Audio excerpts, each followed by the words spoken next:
Hello, my name is Tara Erskine. I'm at Matthews Dinsdale, which is the Canadian firm in the Alliance, and I'm here with Hylda Wiarda of BD Lawyers in the Netherlands. And we're here to talk to you briefly about supply chain due diligence, which is a growing trend we're seeing in legislation around the world. What is supply chain due diligence? It's basically the legal obligation for companies to identify human rights risks in their supply chain in the companies that they deal with. And really the extraterritorial application of what happens outside of your borders. Now, Canada has a Modern Slavery Act, Bill S-211, the Fighting Against Forced Labor and Child Labor in Supply Chains Act, and that's expected to come into force next year in Canada. And that includes export controls and reporting requirements that are new that require companies to report on and ensure that the goods that they're importing are free from forced labor and child labor. And in the United States, as you know, the Tariff Act prohibits importation of goods made with forced prisoner or indentured labor. So could you provide us with an overview of legislation in the European countries outside of the Netherlands on this topic? Absolutely, Tara, and thank you for your kind introduction. Yeah, it's interesting that you have in the Canada and US more on the specific elements, whereas I think there's more a trend now going within Europe on the broader picture of the supply chain, so focus on human rights, but also further social aspects and environment. What we've seen already from I think 5 to 7 years ago, there's been legislation in other countries. We have the UK in Europe with the also with the Slavery Act. There's legislation in France come into play. There's legislation in Germany that does cover a bit broader aspects of supply chain care, although it applies only to the really larger companies of like 3,000 or 5,000 plus employees. What was recently adopted within the EU was the CSRD directive, so the Corporate Sustainability Reporting Directive, and that obliges companies, so the larger companies within the EU, to report on their impact. But it's limited to the reporting, which is already going to be quite a massive add-on on all the administrative things companies have to do. This reporting obligation will expand from 2024 on larger companies to also smaller companies somewhere in 2027.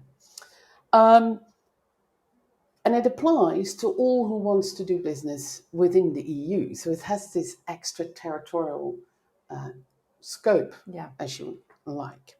Now, what's more recently been proposed within the EU in February 2022 was a directive also on corporate sustainability, but due diligence. And that's further stretching than just the reporting obligation, because it focuses, it imposes an obligation to do actual investigation and do an actual due diligence exercise on the impact of your business doing in your supply chain and the impact it has on climate, environmental issues, and HR, human rights issues, and other social aspects.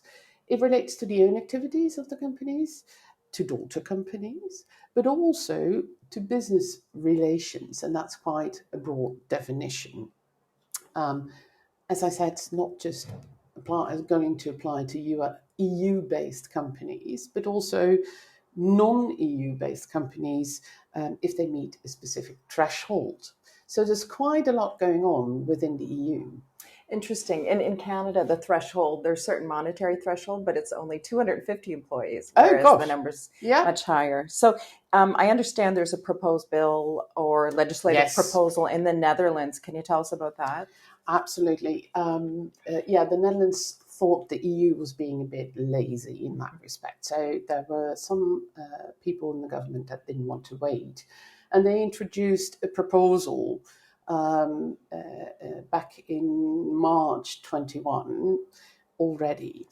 Now, that proposal really sees to the whole exercise of the due diligence within the supply chain, so it's on your international activities. And it has two real duties of care, so to speak. A general duty of care that would apply to all companies who have international trade. And they have an obligation to care after their impact on human rights, social and environmental rights. But it's so a general duty of care, and they should try as much as they can to limit, prevent, or remedy any adverse impact they have. Further stretching, and with which is going to be quite an obligation towards companies, is the actual exercising of due diligence, which means that companies are going to be forced to implement an ongoing process of due diligence. So, in other words, to identify and analyze their adverse impact on human rights, again, the social rights and the environment. And they are to limit, to prevent, remedy any adverse impact they have. There's also a yearly reporting obligation. It will apply initially only to the larger companies who do business in the Netherlands, and probably most likely also then to the medium to smaller size companies. But it's important to know that you don't need to have an entity in the Netherlands to fall under this proposed legislation. It might also apply if you do not have an entity in the Netherlands, but you have trade activities in the Netherlands.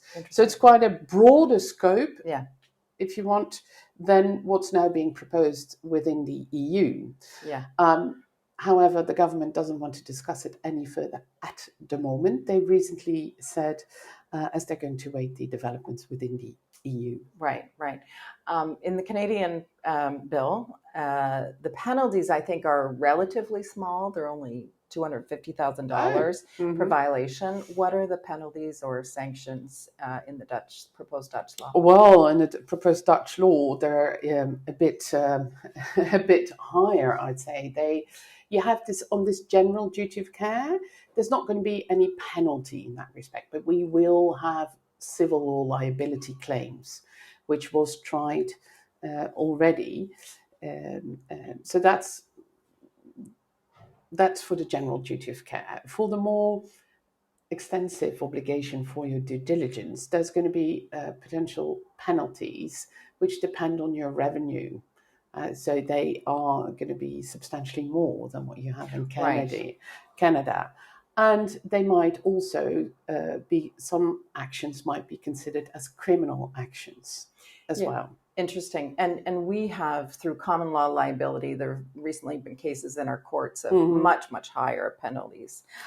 So I think we're going to see more of that. So I want to ask you, why do you think that we as employment lawyers and our colleague employment lawyers should be the ones advising on this issue? And in-house counsel, employment lawyers should be advising on these due diligence issues instead of, international trade lawyers or people who don't practice in our area. I fully agree, because what you see is that mostly it's being taken on by the legal officers or the compliance officers. But if you look at what it says, it's also referred to this. I'll go to the EU directive and the proposal. It's also referred to as human rights due diligence, or abbreviated HR due diligence. Right. And I think there's a meaning to that. That's our purview. That's what we do. Exactly. That's exactly what we do. It's HR, and absolutely right so, because if you look at the main points that you are required to take into account in this due diligence, it's the freedom of association, the unionization, it's discrimination, it's forced labor, child labor, it's slavery, it's providing a safe working environment, a standard minimum level of wages. all aspects, I think, Tara, that we do and deal with Yeah. on a day-to-day basis. Absolutely. So, yeah. Okay, I agree. I agree. All employment lawyers should really be apprised of what's happening in this area, which is a growing trend. And I guess the message to our clients, isn't it, is that there's nowhere to hide in the world, no matter where you go. Absolutely. There may be implications for what you do with respect to industry as it affects to human rights and the environment. So, Yes. So thank you. Nice to have a coffee with you. Absolutely. It was lovely to be with you.